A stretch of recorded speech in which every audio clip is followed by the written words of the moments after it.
Hello, everybody. Today, we are, in a sense, changing gears, in another sense, continuing further. So, um, up to the midterm, for the first 5.5 quarters of this course, you had been using the Rogers and Ottman text, and as you may have noticed, we have reached the end of said text. Chapter 21 was the conclusion of the post-tonal music. We covered everything that's in there, which isn't very much. So, for the rest of the quarter, we're going to devote our time to furthering our understanding of singing and dictating post-tonality.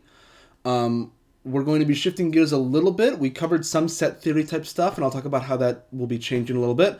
And we're actually moving on to a new textbook. So, this new book is Lars Edlund, Modus Novus, Studies in Reading Atonal Melodies. This book is on GouchoSpace right now in PDF format. So there you go. For the rest of the quarter, we'll be using this book, and we could use it immediately. So if you haven't already seen it, I would go ahead and pause right now, go and download it, and then jump back. Okay? So how Modus Novus is organized is...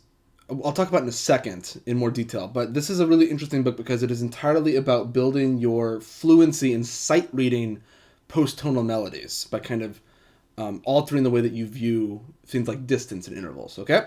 So from here on out, this class is now a survey of post-tonal sight singing and dictation possibilities. So we will be looking at basically Modus Novus chapters. We're going to kind of plow through the book through the next 5 weeks.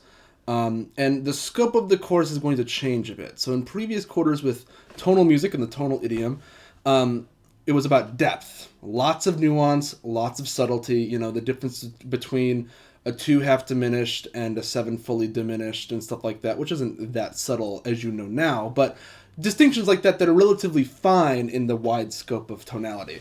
For post-tonality, because this is not a theory class, it's an oral skills class, we will be focusing primarily on sight singing, relatively straightforward post-tonal melodies, okay? There may or may not be some rhythmic stuff thrown in here. Range may or not be an issue. Length may or not be an issue at some points. But in any case, we're now taking more of a breadth, not depth approach to the course, okay?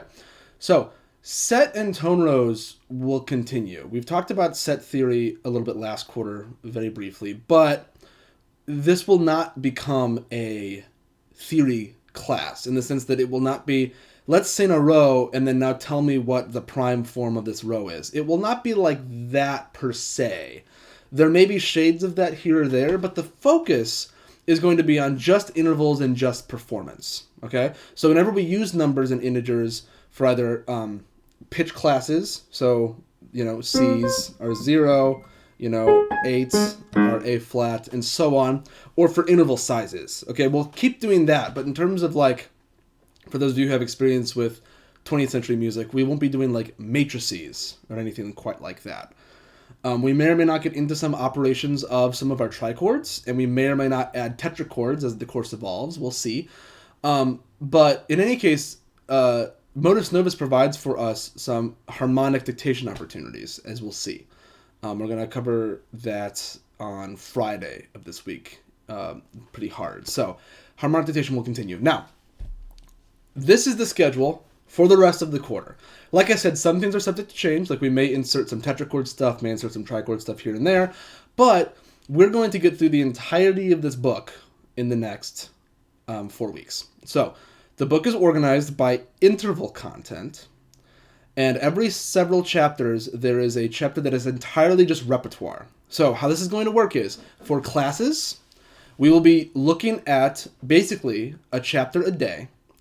And how this works is that when it shows us how to sing and approach these intervals from a 20th century perspective, and it just adds us up to all intervals, all possibilities by the end with our 7s, okay? So this first week, we're going to get the most intervals that we'll get because they're relatively straightforward. 4ths, 5ths, and both types of seconds. Next week, we'll do the 3rds and the tritone, and then the last 2 weeks will just be 6s and then 7s, okay? how this is going to work is for class, we're going to be singing these exercises from these chapters. But for your participation assignments, these will be taken from the repertoire chapters. So you can see there what to expect. There's three repertoire chapters. So we'll be with chapter 4 for 2 weeks, and then we'll do 8 and then 11. I'm only going to assign between 1 to 3 per week of these because they will be a little bit longer, but I'm looking for relative polish. I'm looking for these to be rehearsed and practiced, not true sight singings, but more like a prepared singing. Your homework will be the same as before. So still Friday homework assignment due Monday from repertoire, usually a recording, etc. As you can see, the relative outline of this class is Monday the first chapter, Wednesday the second chapter, Friday the dictation. So this week, dictation is entirely going to focus on just harmonic, our new harmonic dictation, because I want to really kind of get us used to this. In future weeks, it will be a mixture of the harmonic dictation exercises in Modus Novus, possible trichord and tetrachord dictations, and then melodic dictations as we've had.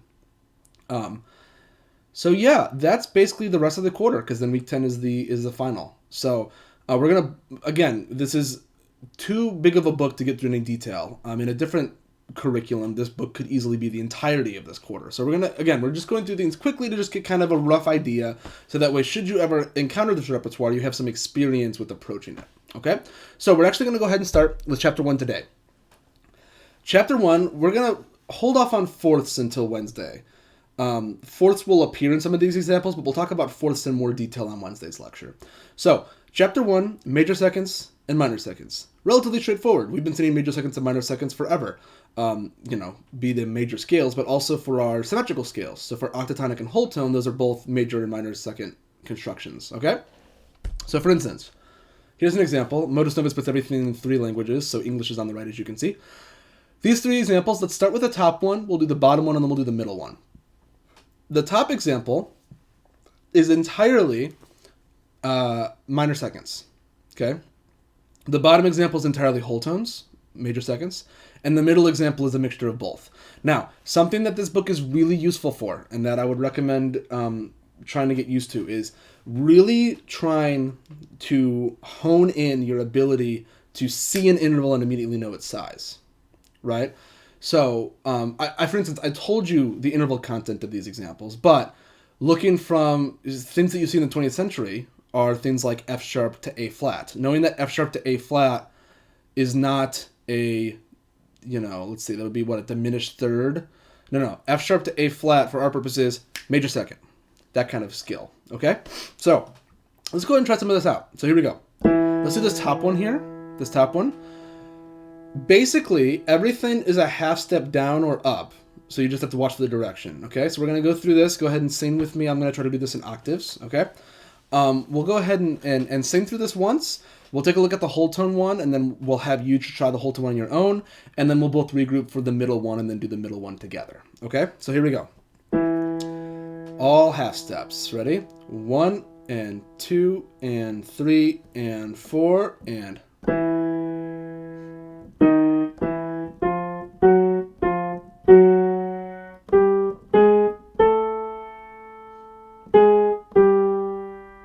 Yeah. So, kind of a really snaky melody, right? But, a pretty good skill to have. Now, since you know that these are all minor seconds, you could sing the interval size, which would be 1 in this case. 1 is a minor second. You could practice singing everything on some sort, like, by their integer, okay? By their pitch classes. So you start on 4, 3, 4, 5, 6, 5, 6, 7, 8, 9, 8, 7. You can say 7 instead of 7, of course. Or you could practice what we call fixed do, which for some of you that are solfege type folks, this might be particularly useful if you want to give this a shot, where C is always do, E is always mi, D sharp is always may, and so on. Because then that's kind of get you a sense of relative pitch and can be quite useful for resetting. If you know that, well, B flat always sounds like this, then that's a way to kind of reset yourself. So, or if you just can audiate things internally and you're good to go, you can also just sing things on la. 2. So whatever gets you the best results, go ahead and stick to that system. So let's go ahead and try that again. Same tempo. Top one. 1 and 2 and 3 and 4 and...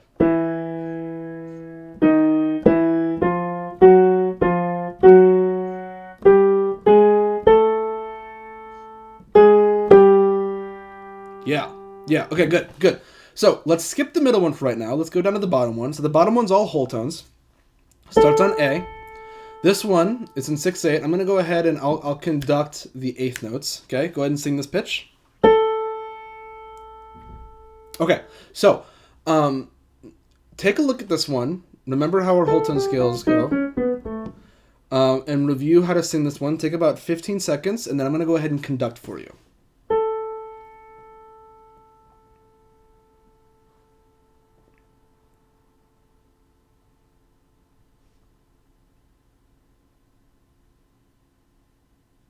Okay. Ready? Let's try it out. I'm going to give you 6 and you're in. This is the eighth note. 1, la, li, 2, la, li.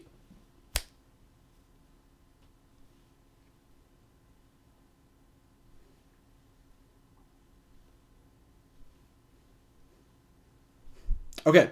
Yeah, hopefully you didn't get tripped up at the bottom there. Let's go ahead and try that again. Same tempo. 1, la, li, 2, ready, go.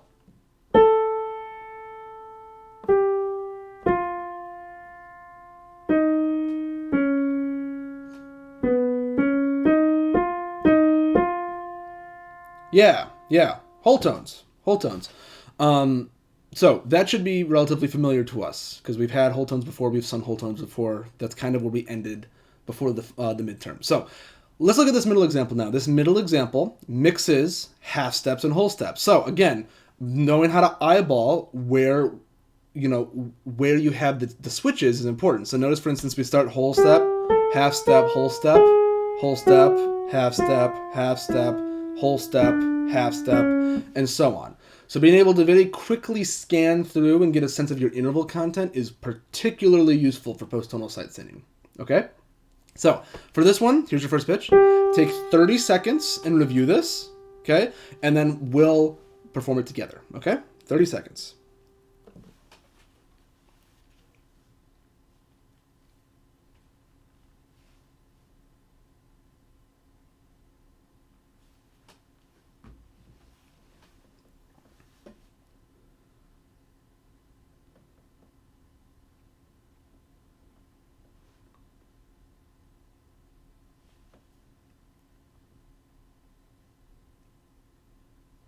Okay, let's go ahead and try this out, okay? Half steps and whole steps, ready? 1 and 2 and ready and go.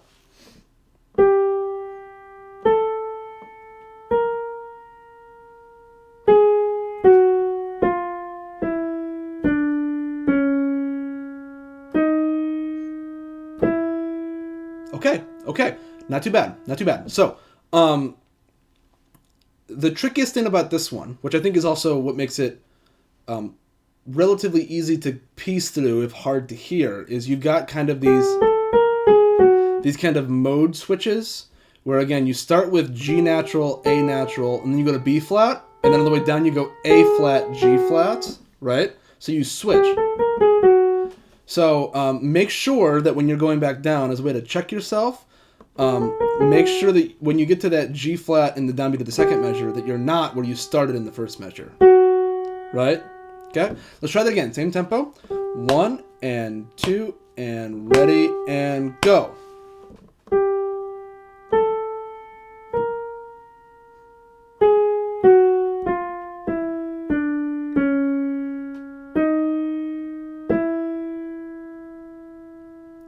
Okay. So, let's do a couple more of these. This one, nice and straightforward, relatively simple. Notice we've got a mixture of half steps and whole steps. We do have a fourth at the end because the chapter does concern fourths. We'll talk about that a little bit next time. But you know how to sing a fourth. Okay. Here's your first pitch. Starts on 6, starts on F sharp. Okay. let's just try going right into this one. Okay, I don't think we need a ton of time to prepare. It's relatively slow. This is our quarter note pulse. Ready? 1, 2, 3.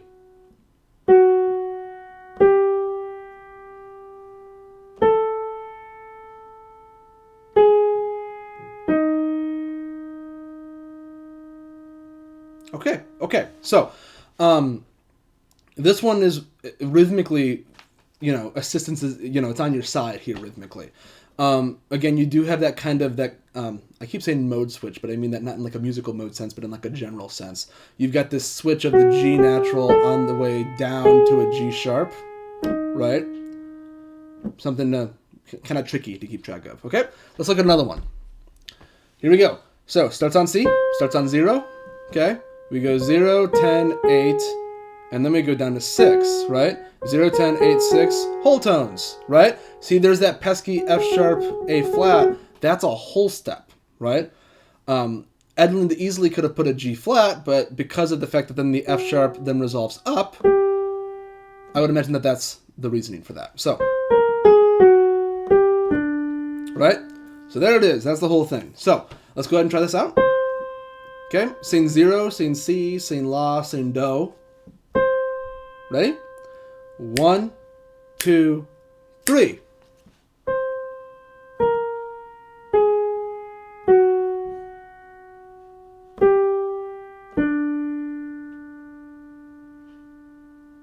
Yeah, almost whole tone. That G really throws a wrench in it. Right? In any case, there you go. More half steps and whole steps. Okay? Now, this is long. We're going to end with this today. Okay?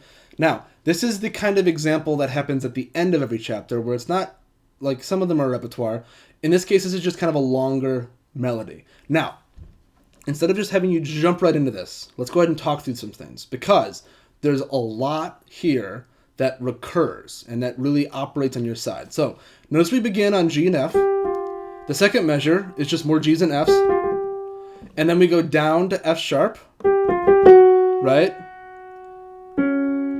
We have a fourth. And then we go back to G again, right? So G has this kind of central importance for the first several measures, right? G goes up to A instead of down to F. And then we continue eighth notes. And then we go up. Instead of down F sharp, we go up to G sharp. Fourth again, right? So, first 4 measures are basically circling around F and G, right?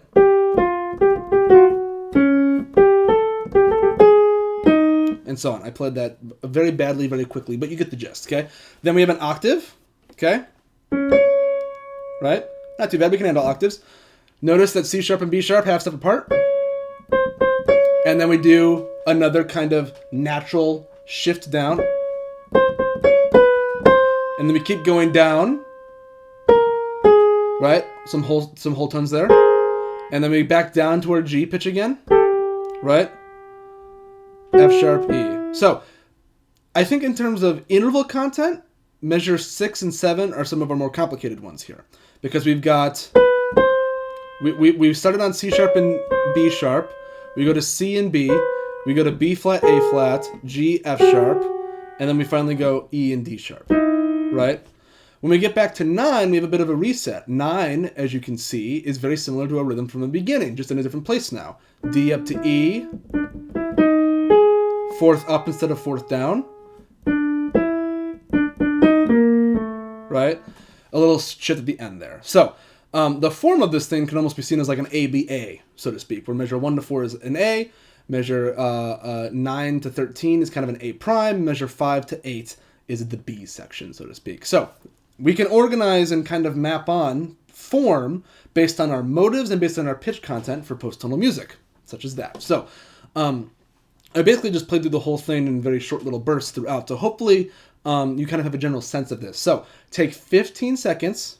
This is your first pitch. I'm going to put it down here actually where it's written. Okay? Take 15 seconds, review it over, and then we're going to go ahead and perform this, okay? The first time through, I'm actually just going to conduct, and I will change a meter as need be, okay? Second time through, I'll play with you, okay?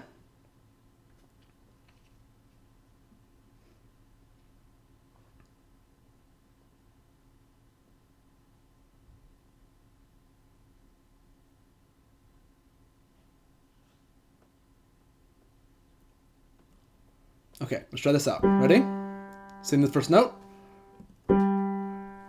Either 7 or G or Sol or La. Ready? 1 and 2 and 3 and 4 and.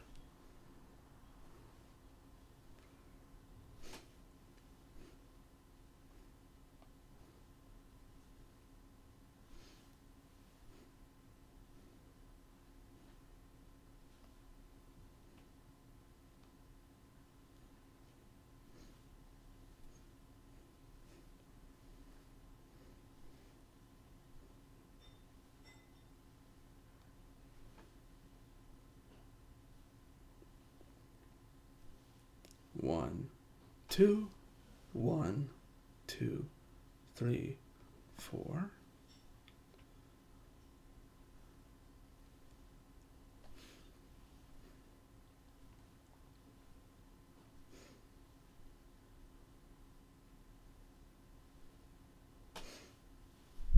Yeah. Okay. So let's go ahead and try that together now.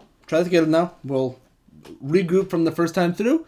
Let's try that again. Hopefully you at least ended with me, and rhythmically this one's not too bad to keep track of outside of the change in meter here or there. So, ready? With me. 1, 2, ready, go.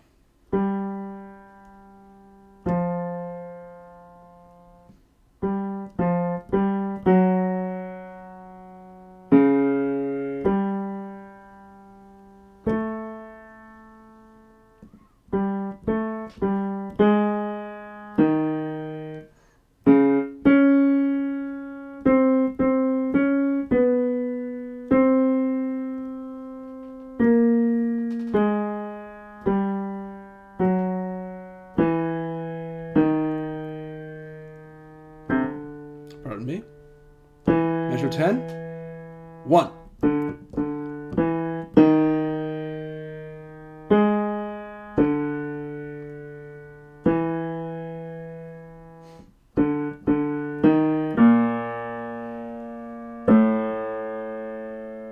Yeah, so like any melody, even when we run tonal music, like any melody, if the range is ever an issue, just switch octaves as need be. Okay, you are never required to sing everything in their written range.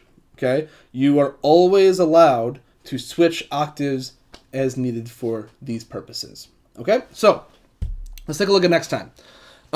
Next time we'll be adding fourths and fifths in earnest. We saw some fourths today, but we didn't really talk about them that much. Your participation assignment will be assigned on Wednesday due Friday, okay? And then Friday we'll be doing chordal/harmonic dictation, okay? We're taking a break from melodic dictation this week. You will have it for your homework, but we'll get to melodic dictation next week, okay? So, fourths and fifths next time. If you have any questions, as always, feel free to email me, and I will see all of you folks next time.